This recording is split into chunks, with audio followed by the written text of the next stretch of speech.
सेना कौरवों की तरफ थी और सात्विकी यानी कि युधिष्ठिर ये अर्जुन के साथ पांडवों की सेना की तरफ लड़े थे और बहुत ही पराक्रमी थे। इन्होंने भूरिश्रवा का वध भी किया था।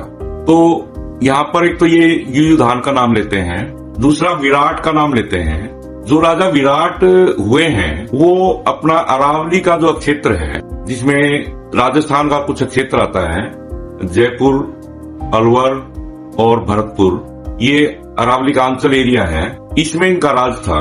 और पांडवों ने अज्ञातवास के दौरान 13 वर्ष वो इन्हीं के यहाँ रहे थे।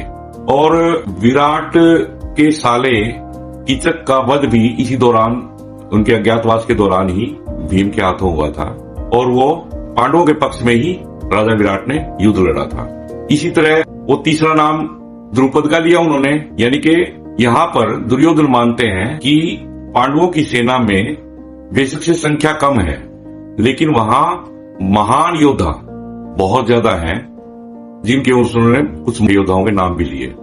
इस प्रसंग में ये एक मुख्य बात है कि दुर्योधन क्योंकि अन्याय किया था उसने, तो उसके अंदर में डर था। पहले तो उन्होंने जो कौशल था एक वो किया हुआ था संचालन, उसके प्रति वो भयभीत हुए। दूसरा, वो अपने गुरु को बता रहे हैं, ये भी एक राजनीतिक उनकी सोच है कि कई बार जैसे हम कोई भी एक नेता जो होता है वो अपने आगे जो फॉलो करने वाले होते हैं उनको ये बताकर भी सचेत करता है कि भी दूसरे पक्ष को कमजोर ना समझो। क्योंकि पांडवों की सेना बहुत छोटी थी, कौरवों की सेना बहुत बड़ी थी, जिसमें नारायणी सेना, भगवान श्री कृष्ण की सेना भी साथ में थी। तो वो ये बताना चाह रहे हैं कि थोड़ा सचेत रहें। और दूसरा एक यहाँ पर विषय ये भी आता है कि अर्जुन द्रोणाचार्य का सबसे प्रिय शिष्य होता है और यहाँ पर दुर्योधन को ये आशंका बनी रहती है कि कहीं युद्ध की संधि ना हो जाए, द्रोणाचार्य कहीं झुक ना जाए अपने शिष्य के प्यार के सामने। तो वो सचेत करते हैं कि ये युद्ध है, अब यहाँ शिक्षा की बात नहीं होगी, यहाँ शस्त्र की बात होगी। अगर जो हम इस श्लोक को अपने जीवन के साथ यथार्थ करें तो इसका मतलब ये है कि दुर्योधन यहाँ पर अन्याय है और पांडवों की सेना सत्य है, वो सत्य के साथ लड़ाई लड़ रहे हैं, ये अन्याय के साथ लड़ाई लड़ रहे हैं।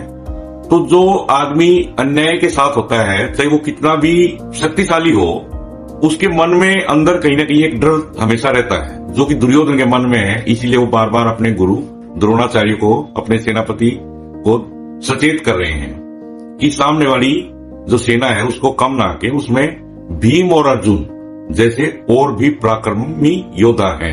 यहाँ पर हमें अपने जीवन से एक सीख और लेनी चाहिए कि हम चाहे कम दोस्त रखें, लेकिन सारे दोस्त नीतिवान रखें, अच्छे गुणवान रखें। ज्यादा दोस्तों की बजाय कम दोस्त हों, लेकिन वो नीतिवान हो, गुणवान हो, अच्छा रास्ता दिखाने वाले हों, बुरे समय में वक्त में काम आने वाले हों। तो यहाँ पर ये भी सीख मिलती है। तो इसी के साथ ये चौथा श्लोक का मैं समापन करता हूँ। 5वां श्लोक लेकर फिर आऊंगा। धन्यवाद।